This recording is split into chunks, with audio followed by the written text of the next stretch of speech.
एक रहीम नाम का लड़का था जो रेलवे स्टेशन पर रेडी लगाता था। उसने 5,000 करोड़ का स्कैम कर दिया। जब जवान हुआ तब उसने स्टाम्प पेपर सेलिंग करने का काम करता था। तभी उसे समझ में आया कि अगर स्टाम्प पेपर बेचा जाए तो मोटा पैसा छापा जा सकता। तब उसने इस काम को 3 स्टेप्स में अंजाम दिया। पहले स्टेप्स में उसने सरकारी दफ्तरों से पुरानी प्रिंटिंग प्रेस को खरीदा और उसी से स्टाम्प पेपर को प्रिंट करने लगा।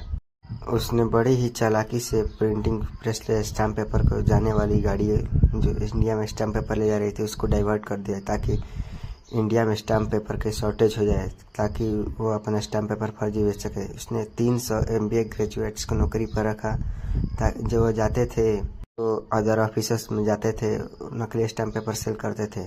जब इससे उसे मोटा पैसा कमाने लगा तो उसने एक दिन एक बार में जाकर एक डांस करने वाली लड़की पर उसने 1 करोड़ रुपए उड़ा दिए। तभी उससे वह चर्चित में आ गया। उसी से CBI जांच हुई, पकड़ा गया।